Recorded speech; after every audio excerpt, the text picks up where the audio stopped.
Through many millennia, our civilization has been in a constant flux of ever-changing ideas and principles. What might sound like a common sense nowadays, we have gotten you tortured or even killed just a couple of centuries ago. Humanity has been in a continual state of improving, modifying, and filtering of emerging concepts, preserving and implementing principles that would work for good, and eliminating those that corrupt and weaken our society. This process has never stopped and has always been present on the map of human evolution and progress. Western society, in its current form, is heavily dominated by Christian ideas, supported by the pillars of Greek philosophical thought, and shaping our definition of what is good and what is bad, helping us to distinguish right from wrong. But has it always been this way? What makes certain ideas prevail and others perish into non-existence?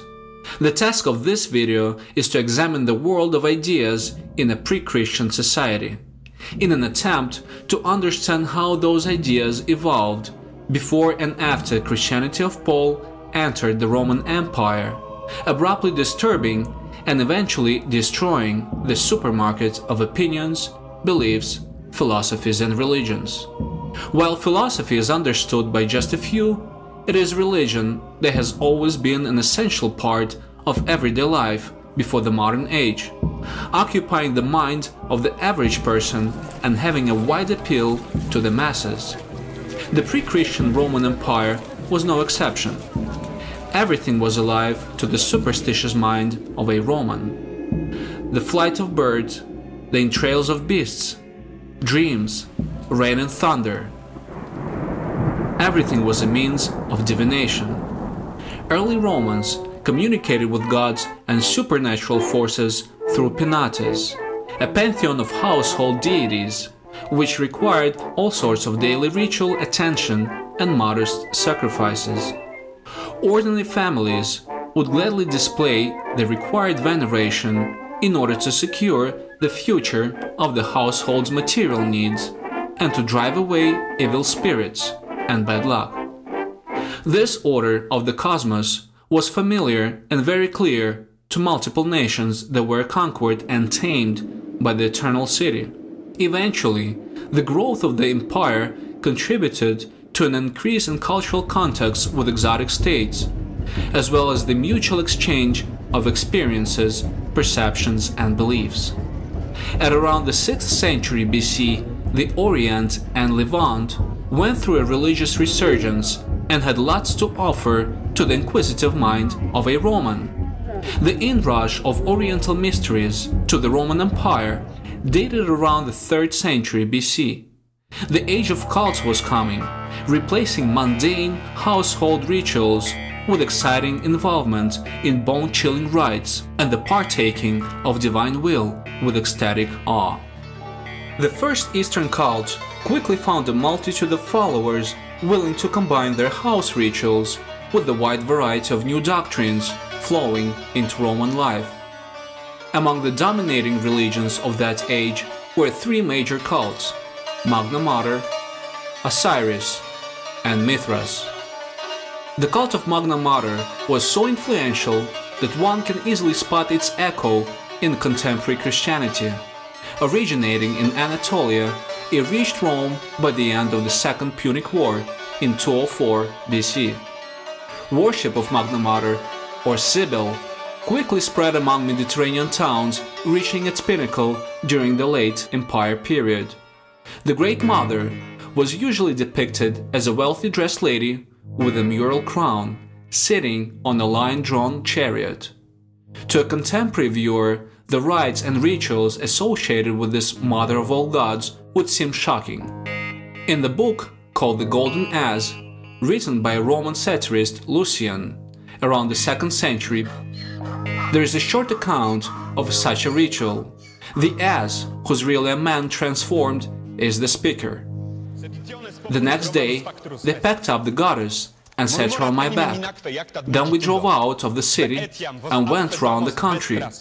When we entered any village, I, the god-bearer, stood still, and the crowd of flutists blew like mad, and the others threw off their caps and rolled their heads about, and cut their arms with the swords, and each stuck his tongue out beyond his teeth, and cut it too, so that in a moment everything was full of fresh blood. At the same time, worship of the Egyptian god Osiris and his mythological wife Isis became popular due to the Hellenistic sophistication of the god of the Nile, as well as the large North African community in Rome. A series of purifying baths, abstinence from certain foods and activities before initiation to the cult gave candidates a feeling of exclusiveness and hope. During the final part of Inception, mimicking the death of Osiris and his resurrection, reborn devotees came out renewed, wearing a crown of palm leaves, given a promise of afterlife, as long as he can be trusted with keeping the mysteries of the cult in secret. It's becoming clear why many individuals chose foreign cults over the monotonous household rituals, preferring active and exciting participation over silent reverence to family and political gods that had almost no personal attitude to the individual. Cultural adaptations from Greece gave Romans an elevated intellectual basis that was no longer satisfied with plain oath abidance to the official Roman pantheon. The age of cults opened the road to a personal religion, laying a path to afterlife salvation, along with satisfying human inquisitiveness and passion. But no other religion had as much appeal and popularity, especially among soldiers, political officials, and even emperors, as the cult of Mithras. This Persian religious sect presumably traveled to Rome with military legions formed in the East. Mithraism, without a doubt, was carrying the heavy influence of Zoroastrianism, with its cosmic struggle of good and evil, and monotheistic tendencies culminating in the idea of the unconquered sun, or Sol Invictus. Starting from around the 1st century BC, this cult conquered a wide range of individuals before coming into a direct clash with the emerging Christianity of Paul. Similarities between these two religions are still a subject of fierce debate among scholars. To the unbiased viewer, there is a multitude of analogies between Christians and Mithras worshippers. For the most part, both were worshipping in the underground closed spaces, using an altar with depictions of the heroic acts of the Savior. Chapter 66 of Justin Martyr's Apologies describes a bread and water communion ritual performed in Mithraeums. Book 5 of Tertullian's De Baptismo mentions Mithras cult initiation by means of baptismal waters.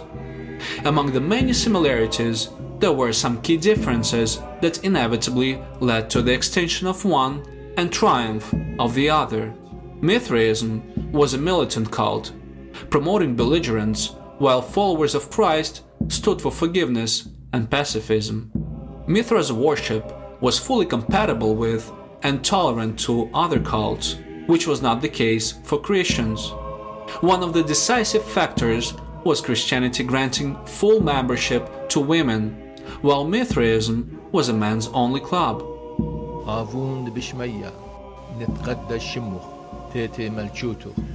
The Christian message was much more appealing to Roman society, 90% of which was comprised of the underprivileged and slaves. The morally and ethically elevated paradigm of Christ's followers seemed more attractive than the crude rites of Osiris or Sibyl. These and many other factors increasingly push Paul's doctrine ahead of its adversaries. After centuries of fierce competition, the formerly persecuted Christianity acquired governmental support by the 4th century AD and gradually got rid of all competitors, establishing itself as the dominant faith and closing the supermarkets of religions on the realms of the Roman Empire.